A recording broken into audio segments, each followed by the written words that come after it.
Listo. Muy buenas noches a todos los estudiantes del curso de Química Analítica e Instrumental.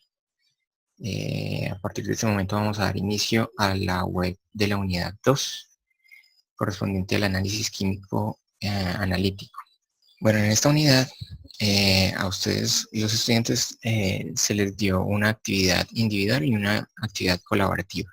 La actividad colaborativa tiene que ver con el reconocimiento de técnicas, qué tipo de técnicas volumétricas y gravimétricas se le hacen a este tipo de alimentos.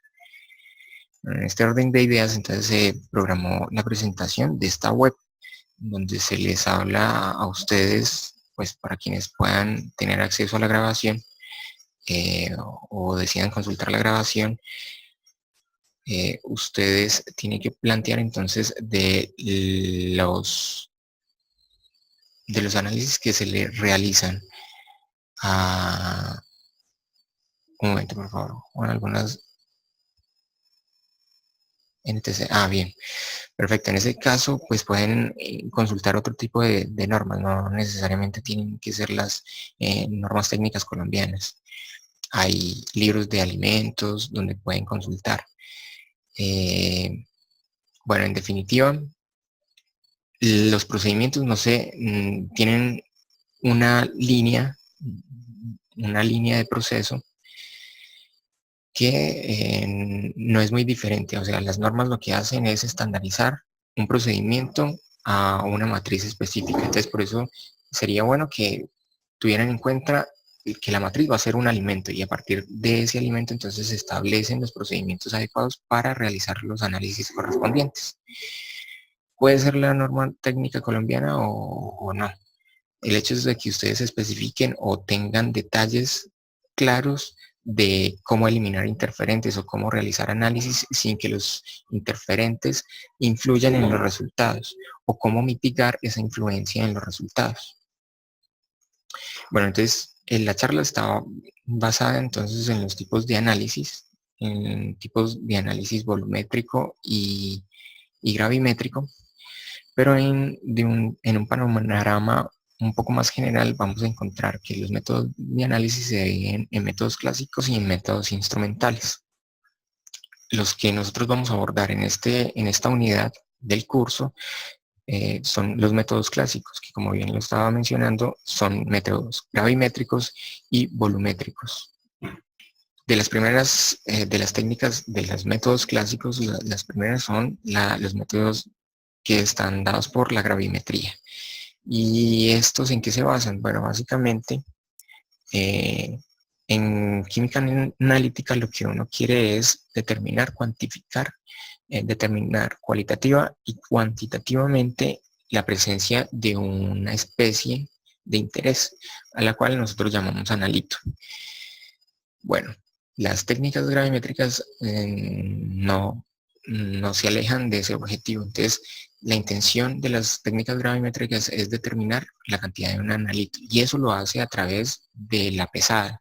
Entonces, se tiene un procedimiento que me va a aislar el analito de interés y finalmente lo voy a medir pesándolo. Entonces va a haber una diferencia de peso del analito cuando se encontraba en su matriz y del analito cuando se va a encontrar de manera separada. Lo que nos interesa a nosotros es cuantificar cuánto de ese analito hay en una muestra. Entonces, la gravimetría se basa en la determinación de este analito por pesada. Y dentro de las técnicas gravimétricas tenemos métodos directos y métodos que requieren un poco más de preparación. Entonces, los métodos directos son un poco más sencillos, mientras que los métodos con preparación química requieren de una programación controlada de pasos que me van a permitir separar la muestra de los demás componentes de la matriz y luego cuantificarla. Bueno, dentro de los métodos directos de gravimetría tenemos la humedad, la cual en los alimentos es muy empleada y se basa en la determinación básicamente del contenido de agua de una muestra. En el caso de los jugos, el contenido de agua o de los concentrados es relativamente elevado. Pero aparte de, pues mayoritariamente encontramos que la humedad está atribuida a la composición de agua, pero cuando se determina humedad también se están determinando en menor proporción compuestos volátiles, que por lo general son compuestos orgánicos. Pueden ser ácidos, perdón, pueden ser lo que se llaman los aceites esenciales, básicamente. De esta manera, entonces, cuando se determina la humedad, lo que se hace es someter una muestra a secado. El secado no puede, dependiendo del tipo de análisis que se quiera realizar, o en su mayoría, se va a hacer un secado a una temperatura controlada. Por lo general, esa temperatura no excede más de los 100 grados Celsius. Decimos que la humedad se realiza secando la muestra a una temperatura controlada. Por lo general son 100 grados Celsius en un tiempo prolongado. ¿Hasta cuándo? Hasta cuando el peso de la muestra permanezca constante. En este momento, entonces, se va a suponer que la humedad y algunos compuestos volátiles de la muestra fueron evaporados. Entonces, este procedimiento se hace tomando la muestra, llevándola a la estufa por un tiempo prolongado, cuando se hacen determinaciones por pesado de manera frecuente, y al cabo de un tiempo, cuando el peso de esta muestra sea constante, ya se estima que el contenido de agua y compuestos volátiles fueron eliminados. Bueno, continuando, está precisamente otra técnica directa en graviometría, que es la determinación de ceniza. En esta lo que se pretende es tomar una muestra orgánica en una matriz, puede ser orgánica o no, y de ella lo que se pretende es carbonizar, o sea, eliminar el contenido de carbón. Bueno, hay tipos de determinación de cenizas. Hay una determinación que le llaman cenizas grises, en las cuales lo que se pretende es tener un contenido mínimo de carbono, de sustancias orgánicas, y hay una ceniza blanca que lo que pretende es determinar, como muestra el ejemplo, el contenido de un mineral.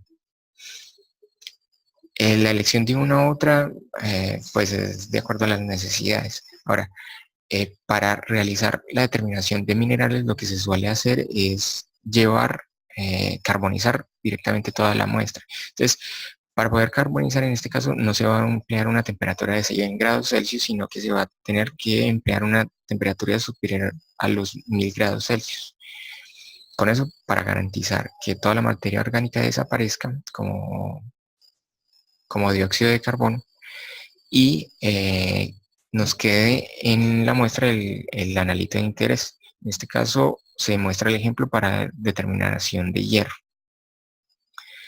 Luego, todos los análisis gravimétricos y volumétricos van a tener una expresión numérica que me va a permitir determinar su contenido, cuantificarlo básicamente. Y dentro de de los análisis gravimétricos directos tenemos el análisis de grasa. Estos análisis de grasa se hacen para determinar el contenido precisamente lipídico que tiene una muestra. Y para eso se emplea el montaje que se muestra en la filmina. Tenemos un montaje un equipo de extracción Soxhlet.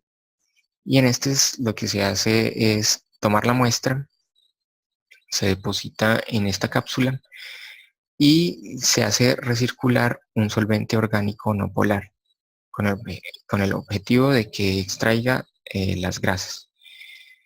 Esto se hace recircular por un tiempo prolongado y luego todo el contenido lipídico va a quedar soluble en el balón, en el solvente que contiene el balón, perdón. Bueno, los solventes que suelen emplearse son no polares, entonces el hexano es uno de ellos. Creo que es el que más se emplea. El hexano, pues puede ser el benceno, pero no es muy recomendable por las consecuencias en la salud que pueden tener. Entonces, sí, por lo general se emplea es hexano. Puede ser éter. El éter etílico también es un muy buen solvente. Sí, y la elección de uno u otro, bueno, depende de la técnica.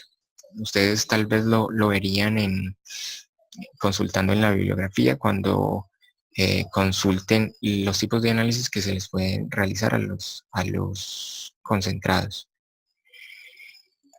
Bueno, y luego están los procedimientos de gravimetría con preparación química. Y estos son algo más dispendiosos. ¿Y de qué requieren? Del conocimiento de las propiedades físico-químicas de nuestro analito. De manera resumida, se puede establecer el procedimiento en 3 etapas. El procedimiento consta de una primera etapa, que es la preparación de las muestras que tienen el componente a ser analizado. En el caso de ustedes sería el jugo. Luego existe un tratamiento adecuado. Y este tratamiento adecuado depende entonces de la naturaleza de nuestro analito. Y tiene que haber una técnica debidamente probada. Entonces, si queremos aislar calcio de nuestro analito, es necesario comprender cómo podemos separarlo, bien sea por el ataque con ácidos o álcalis, y saber con qué sustancia me va a permitir su extracción, su separación del resto de la muestra. Más adelante les voy a mostrar un ejemplo. Eh, y luego, una vez separado el compuesto, debe ser posible medirlo a través de gravimetría por pesado. Bueno, los procedimientos cambian, pero esto es un esquema general de cómo sería el procedimiento para poder separar una muestra de interés, un analito de interés a partir de una muestra. Entonces tenemos el siguiente diagrama. Primero se tiene que hacer la precipitación, filtración, que no es más que la separación de nuestro analito. En este caso, si nosotros sabemos que nuestro analito reacciona con otro y se vuelve insoluble, entonces sería realizar eso, o sea, sería encontrar la sustancia que cuando reaccione con esta, que nuestro analito cuando reaccione con esta sustancia forme un precipitado y de esta forma poderlo aislar de nuestra matriz. Pero para aislarlo entonces es necesario filtrarlo y lavarlo. Ahora, todos los procedimientos que ustedes van a encontrar en la literatura difieren, depende de la naturaleza del analito de interés. Entonces las condiciones van a variar, van a usar sustancias diferentes, van a usar solventes diferentes, condiciones de temperatura y demás. En el caso de la filtración, pues una vez precipitado lo que se quiere es aislar, así que suele realizarse precipitación por decantación.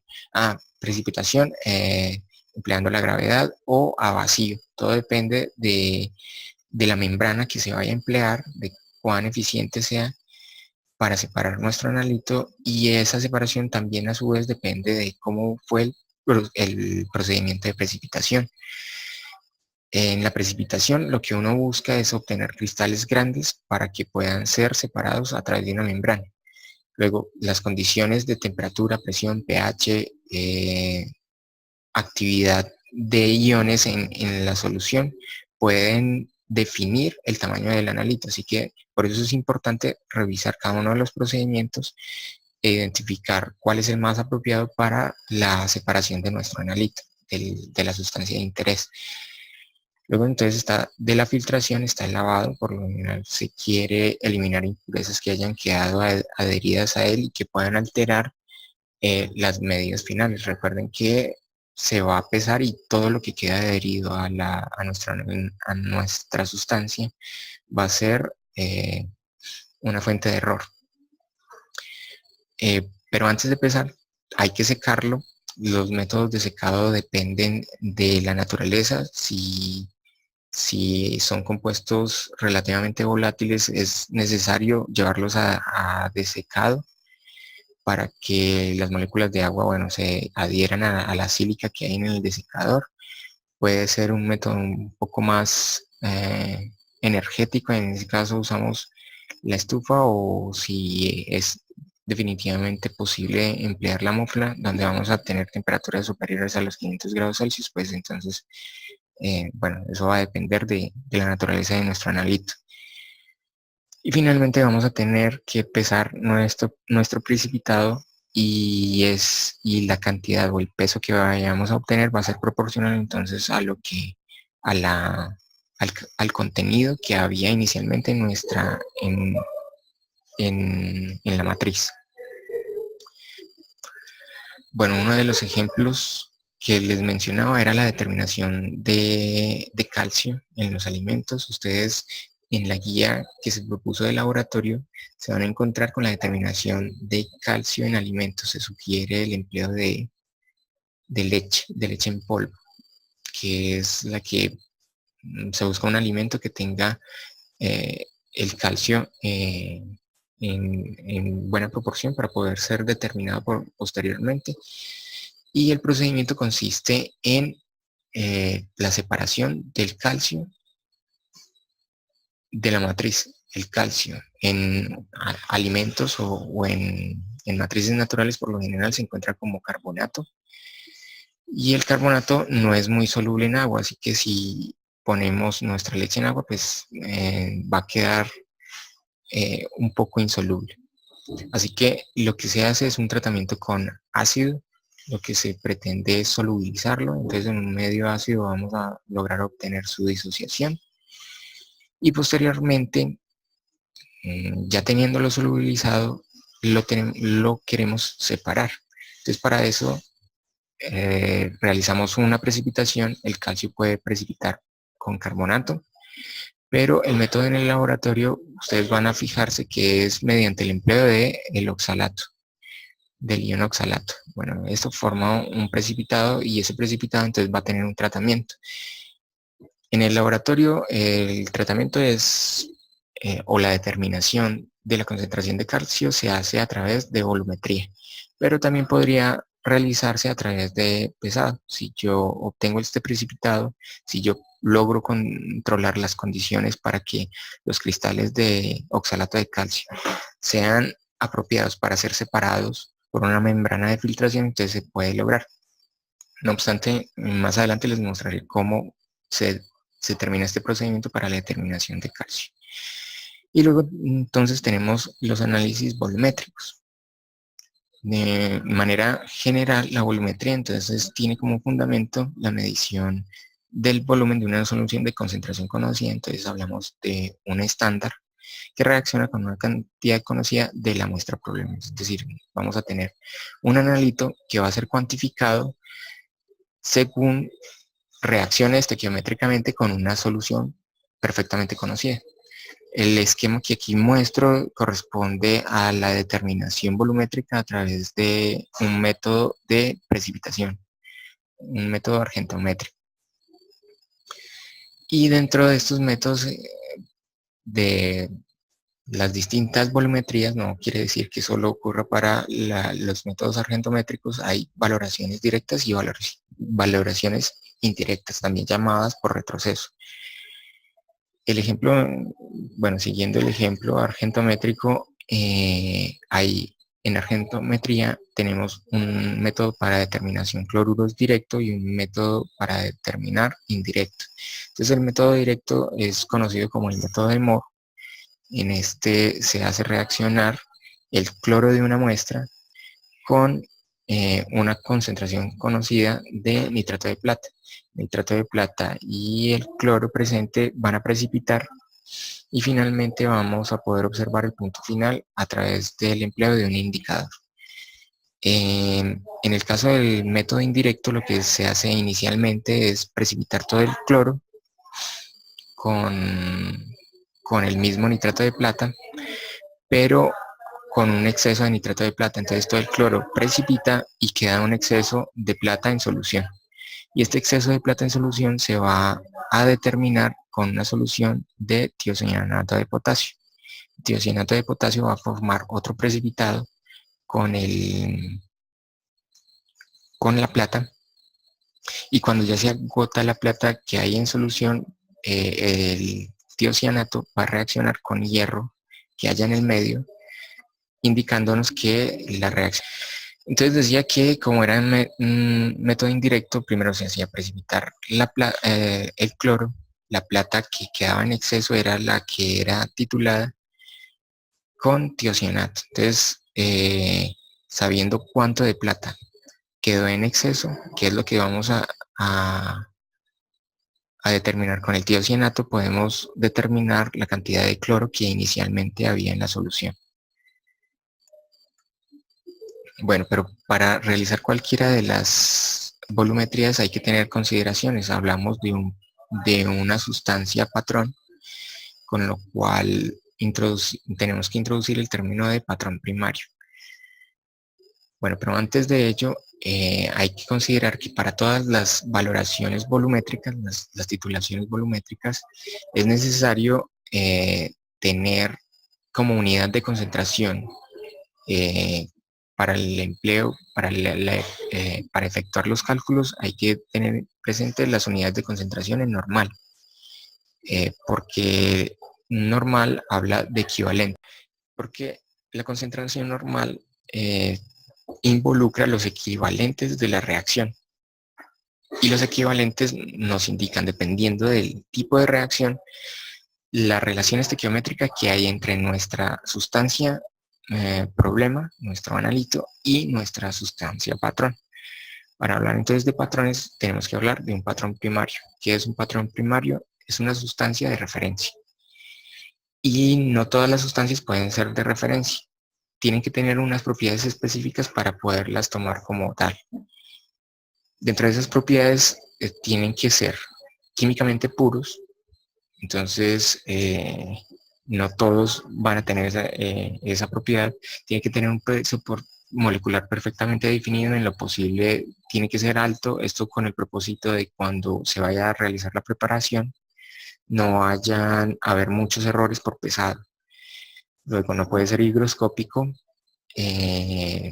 pero por precaución, o sea, la mayoría no es higroscópico. Hay sustancias que al entrar en contacto con el ambiente se humedecen y cambian su aspecto. Bueno, esas sustancias no pueden ser tomadas en cuenta como un patrón primario. Luego, pese a que muchas se consideran patrones primarios, siempre se tienen que tener precauciones respecto al contenido de agua, la humedad que puedan absorber del medio. Y en ese caso, hay procedimientos previos para realizar o para preparar estas sustancias que nos indican que debemos llevarla secado con el ánimo de quitar el agua que pueda haber adherida a los cristales o al sólido. Entonces, antes de preparar la solución, primero se lleva un secado. Ya cuando llega peso constante, que es un procedimiento muy similar al que se hace para la determinación de humedad, se prepara la solución que va a ser nuestra estándar. Y entonces debe ser, y precisamente por eso, porque lo que se pretende es eliminar el agua, lo que se realiza es llevarlo a una estufa, por lo cual la sustancia debe ser estable térmicamente hablando. Sí, es que acá cada rato me parece que tengo problemas de conectividad. Esperemos que se solucionen, o esperemos que en la grabación no queden estos problemas. Sí, hay que secar los patrones primarios antes de realizar o preparar las soluciones correspondientes.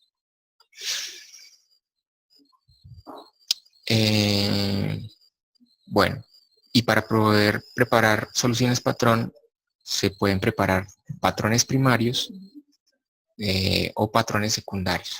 Entonces, cuando hablamos de la preparación de un patrón primario, entonces estamos hablando de una preparación directa. Pero cuando hablamos de una preparación indirecta, quiere decir que necesitamos un patrón primario para poder preparar nuestra sustancia que va a ser de referencia. y que va a ser la encargada de valorar la presencia y la cantidad de nuestro analito en la solución. Bueno, ya entrando a hablar de las volumetrías, encontramos la volumetría, sí, ácido-base, está basada en reacciones de neutralización, reacciones entre un ácido y una base. Esta reacción es la más común, es una reacción de una base y un ácido fuerte, pero cualquiera de los dos puede ser.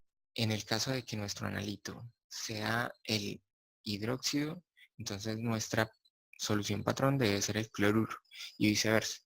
Si nuestro analito, o sea, sustancia de interés, fuese el ácido clorhídrico, entonces nuestro patrón primario debe ser nuestro reactivo patrón debería de ser.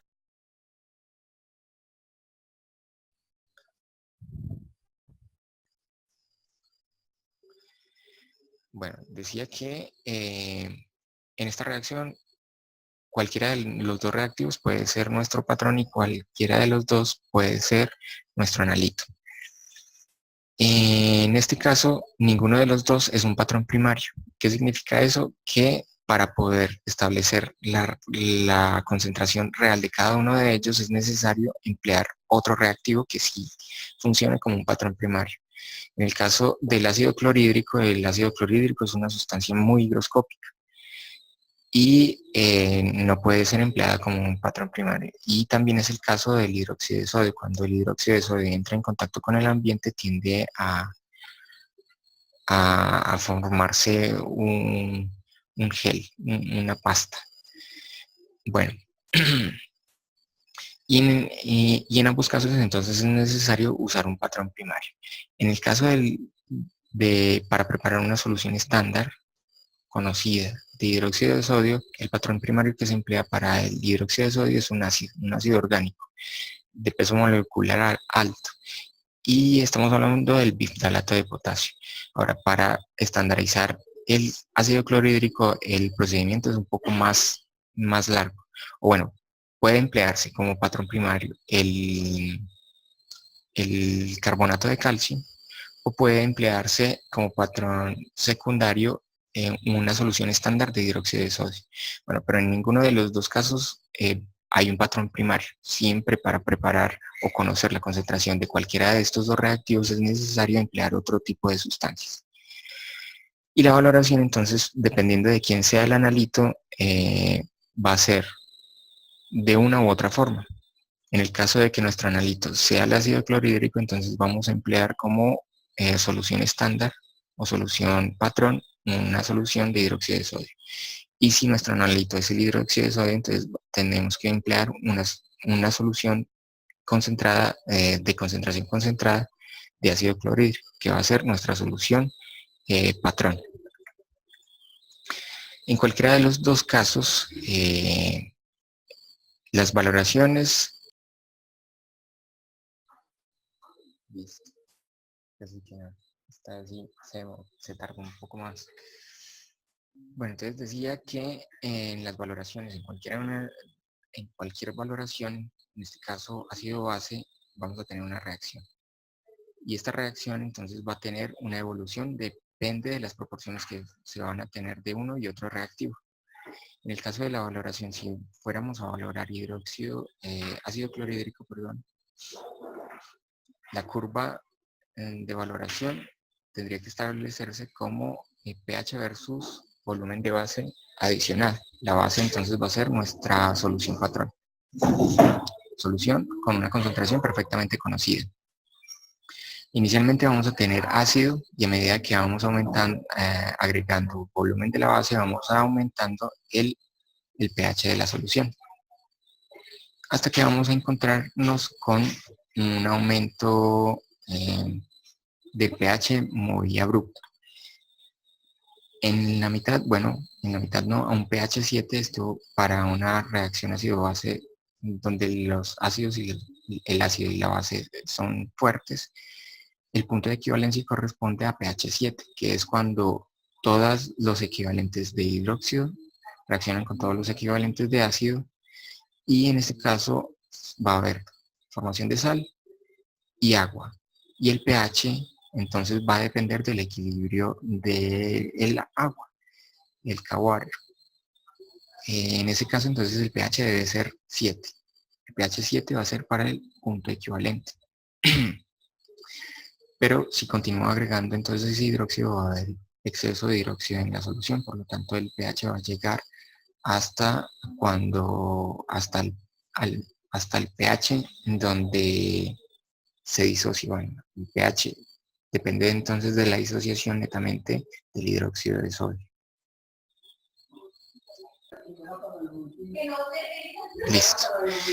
Bueno, entonces decíamos que estamos describiendo la valoración ácido-base de un ácido y una base fuerte, ¿sí? Entonces, en un ácido y una base fuerte, el punto equivalente siempre va a ser pH 7 porque se forma toda la sal, ninguna de las especies se hidroliza y lo que va a haber en el medio es el agua y el pH del agua va a ser 7. Bueno, eso es por la constante de disociación que presenta el agua. Neutra, claro. Pero, bueno, y esto sería si uno valorara un ácido, o sea, si el analito fuera un ácido. La base entonces se va agregando, la base es de concentración conocida y va aumentando el pH. Ahora, también puede ocurrir que el analito, bueno, aquí me disculpan por esta parte, la parte izquierda de la filmina, sigue siendo una valoración de un ácido, no, en la parte derecha vemos es la valoración de una base, entonces tenemos como analito el hidróxido y con una concentración conocida el ácido clorhídrico. Entonces, a medida que va adicionando el ácido clorhídrico, partimos inicialmente de un pH básico y a medida que adicionamos el ácido clorhídrico va a haber un descenso del pH. Y de igual manera vamos a observar el punto equivalente a un pH de 7. Bueno, no corresponde, esto tal vez no corresponde a la valoración del ácido clorhídrico porque el pH es inferior a 7. Bueno, pero es para representarlo simplemente. La gráfica está loca, no. La parte izquierda es porque se me olvidó borrarla y la parte derecha pues no corresponde, o sea, es una valoración de una base con un ácido, claro, y el volumen, claro, está loca. Sí, está loca porque el volumen debe ser agregado, el volumen agregado debe ser de ácido, pero el perfil corresponde. Ahora, no corresponde en su totalidad porque el pH en el punto equivalente debe ser 7. Y aquí está mostrando un punto equivalente por debajo de 7. El volumen debe ser de ácido, sí, la gráfica no corresponde, pero el perfil debería. Continuemos. Bueno, y el punto final.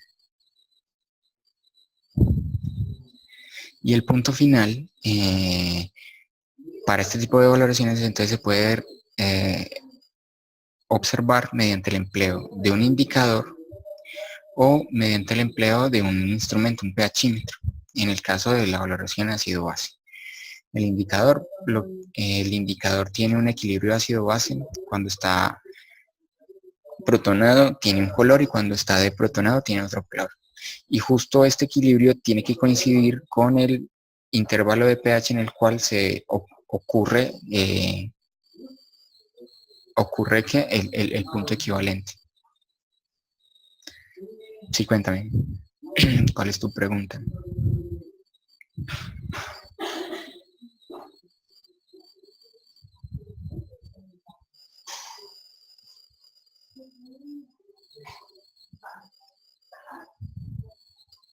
Bueno, más adelante entonces la revisión. Bueno, es más conveniente utilizar el potenciómetro o un indicador por esas diferencias. Bueno, cualquiera de los dos, no, cualquiera de los dos no. El más preciso es el potenciómetro, porque el potenciómetro directamente te dice el pH. Eso siempre y cuando conozcas o puedas calcular el punto equivalente. Sí, eso se puede hacer. Entonces tienes que conocer las especies para calcular el punto equivalente. Ahora, experimentalmente es muy difícil medir ese punto. Entonces llegamos a un aproximado. Por lo general son complementarias. Hay muchos métodos que sugieren el empleo de un indicador para que observes en qué intervalo es que ocurre el punto equivalente y luego utilices de una manera más minuciosa el potenciómetro, el pHímetro. Entonces, combinando los dos métodos puedes obtener resultados más, más confiables. Pero experimentalmente siempre hay una diferencia entre el punto equivalente y el punto final. Bueno, se habla del punto final como el punto que detecta, bien sea el indicador o el instrumento. Y el punto equivalente es un punto teórico. Y ese lo puedes hallar únicamente calculando el pH a través de, si conoces las especies involucradas. Bueno, eso sería. Continuemos. Pero entonces hay valoraciones de ácido base que no tienen bases y ácidos fuertes. Puede ocurrir que hay una valoración de un ácido débil con una base fuerte. Perdón, lo contrario. La valoración de una base débil con un ácido fuerte. Entonces, ¿cuál es la base débil? El hidróxido de amonio. En realidad la guía les habla de amoníaco, pero el amoníaco es un gas. Ahora, si están dando una concentración molar de 0,1 molar, se supone que tiene agua. Y si el amoníaco tiene agua, entonces no estamos hablando de amoníaco, sino de hidróxido de amonio. El hidróxido de amonio se disocia en ion amonio y en ion hidróxido, ¿sí? Y este tiene todas las características de una base débil. Ahora, cuando se valora, cuando se va a determinar su concentración con un ácido fuerte, va a haber una serie de consideraciones que se deben de tener en cuenta a la hora de realizar los cálculos, que es lo que ustedes tienen que hacer en el ejercicio propuesto. Y estos son los pasos a tener en cuenta. Entonces va a haber un primer momento en donde la solución de la base débil no va a tener contenido de ácido, no se le va a agregar todavía valorante. Y en ese caso el cálculo del pH depende de la disociación, de la constante de disociación de la base débil. Luego va a haber un segundo momento que es cuando se va a adicionar cantidades controladas del ácido clorhídrico, de la base, del ácido fuerte. Y en este caso hay que tener en cuenta la serie de equilibrios que va a presentar el sistema. Luego va a haber un punto equivalente que es cuando el ácido reacciona totalmente con la base débil y el pH allí, como vamos a tener una sal compuesta a partir de un ácido fuerte y una base débil, el componente, el ion amonio, que es el componente que proviene de la base débil, va a sufrir una hidrólisis. Y si sufre una hidrólisis, el pH va a ser diferente de 7. Luego del punto de equivalencia, entonces van a haber agregados de más ácido fuerte. Y allí entonces el pH va a predominar de lo que, va a presentarse el equilibrio de hidrólisis de la sal formada por la base débil y también va a haber exceso del ácido clorhídrico, con lo cual el pH va a tender a ser cada vez más ácido. Entonces, eso a manera de ejemplo. Este sería el resultado que ustedes deberían de tener en el ejemplo, o sea, en el ejercicio que están desarrollando. Entonces, lo que decíamos, en una primera instancia vamos a tener simplemente el equilibrio de la base débil. Perdón. Aquí este OH corresponde a NH4. Y a medida que aumenta el volumen de ácido clorhídrico, entonces va a haber un descenso de pH. Va a haber un descenso en el pH hasta que llegue al punto equivalente. Aquí los datos que se tomaron o los que se les solicitó a ustedes se les solicitó determinar el pH a ciertos volúmenes de adheridos de ácido clorhídrico. Bueno, dentro de esos puntos hay un perfil, que es el perfil que deberíamos de observar. Pero el punto equivalente no lo podemos determinar. El punto equivalente sí, es este, que es los equivalentes de ácido y de base que reaccionen en su totalidad. Bueno, cuando hay agregados de ácido, entonces hay que tener en cuenta para calcular el pH los diferentes equilibrios que se presentan en el sistema. Entonces va a haber a un exceso de hidróxido de amonio que va a reaccionar con el ácido clorhídrico que está en menor proporción.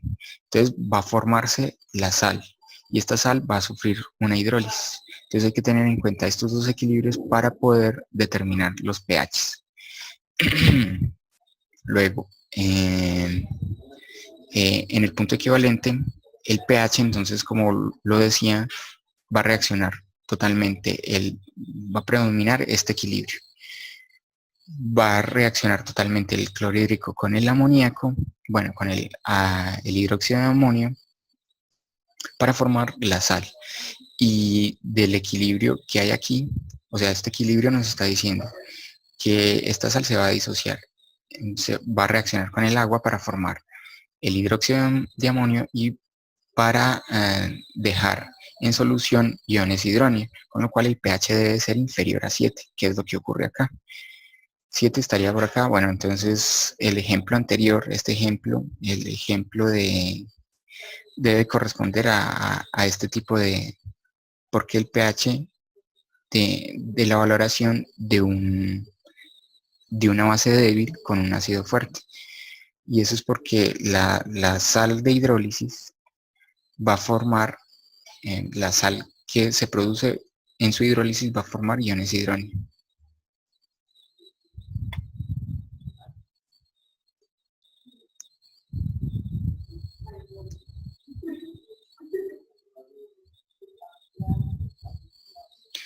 Bueno, está bien, sí. Interrupción, pero quería pedirle un favor de que me regale unos minutos porque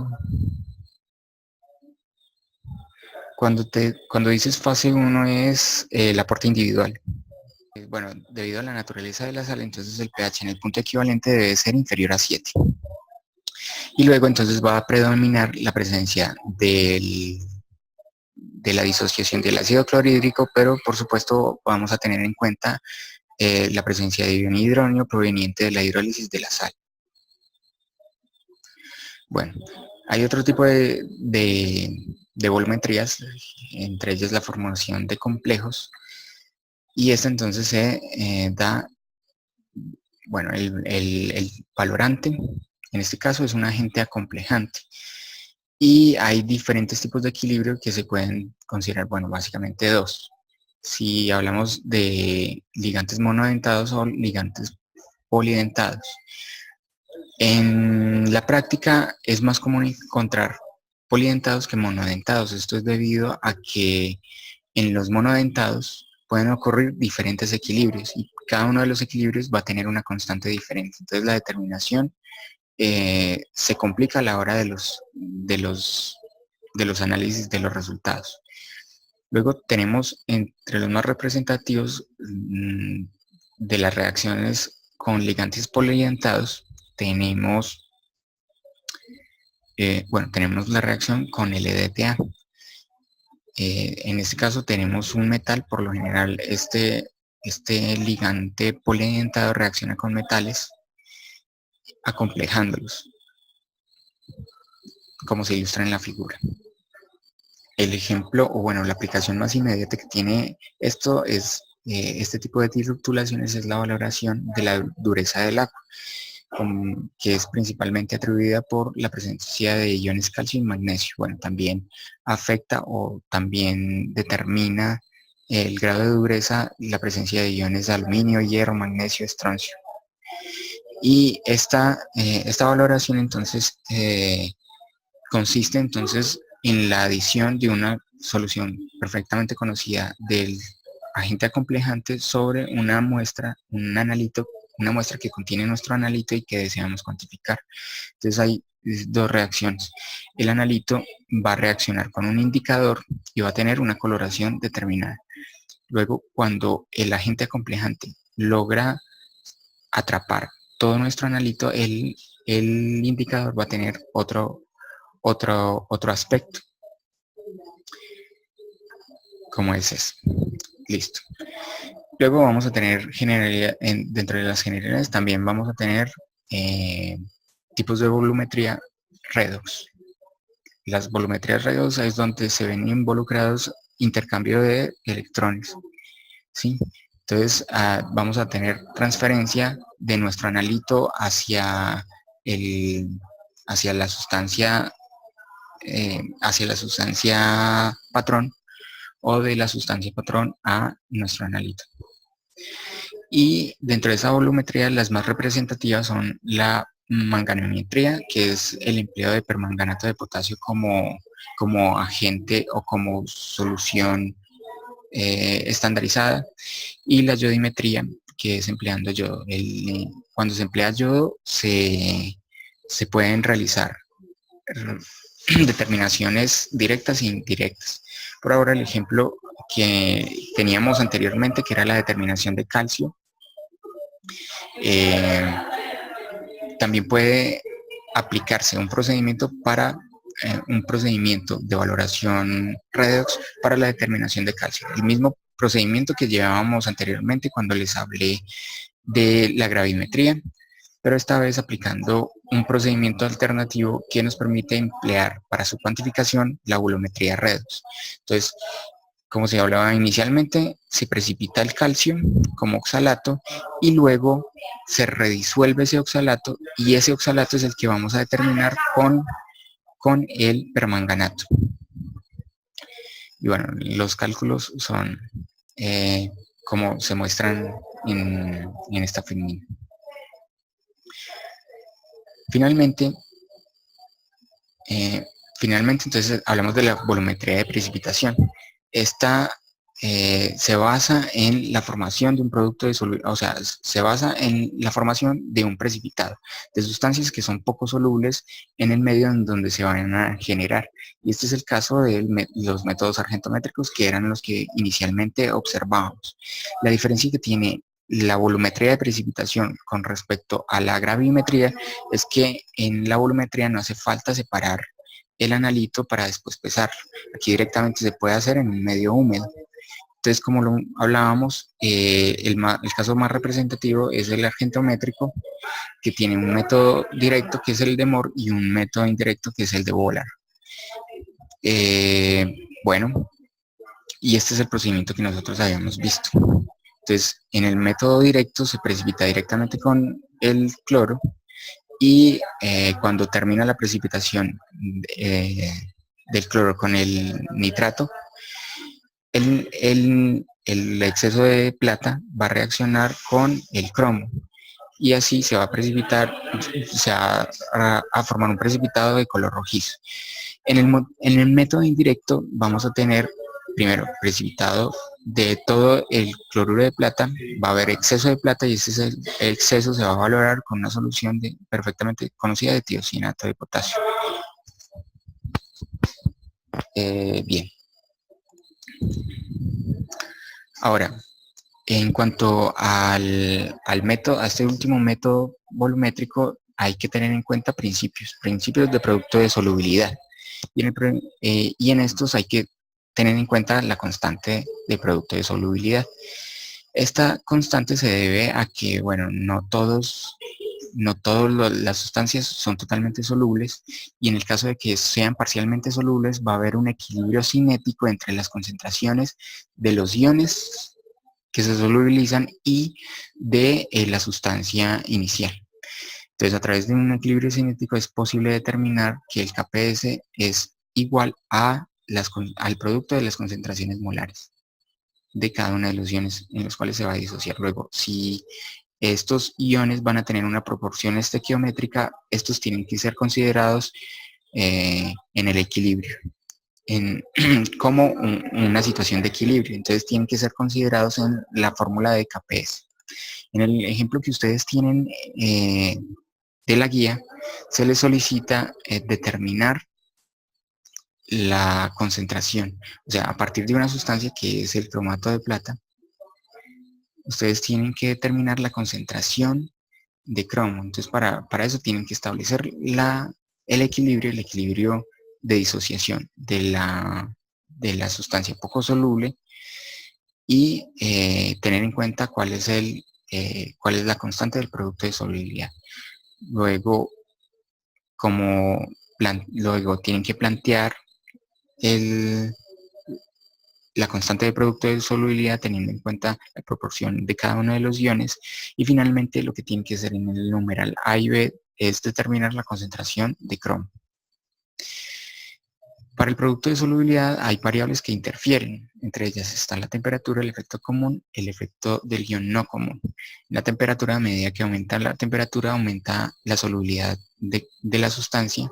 En el efecto común hay que considerarse que es un equilibrio y por lo tanto interfieren los principios de Le Chatelier. Es decir, si agregamos un ion, estamos frenando estamos causando que este equilibrio se desplace hacia la izquierda, y si el equilibrio, y si estamos agregando pues más sustancia insoluble, pues estamos favoreciendo el equilibrio hacia la derecha. En cuanto al ion no común, lo que se está causando es, bueno, se estima una situación en donde vamos a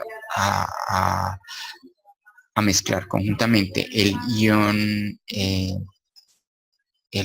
nuestra sustancia poco soluble con una sustancia muy soluble que presente iones, y en este caso los iones van a solvatar a nuestros iones de la sustancia poco soluble, con lo cual se está favoreciendo el equilibrio en sentido hacia la derecha. Bueno, y hasta ahí sobre volumetrías, las técnicas de análisis, y finalmente yo quisiera recomendarles que repasen estos conceptos para poder presentar el cuestionario correspondiente a la unidad. Conceptos de normalidad, patrón primario, clases de valoración, análisis gravimétrico y cálculos volumétricos. Bueno, muchas gracias por la atención. Espero compartirles pronto la grabación de esta charla, y bueno, y todas sus dudas entonces van a ser aclaradas por Skype o por correo del campus o el correo institucional. Bueno, que tengan un resto de noche.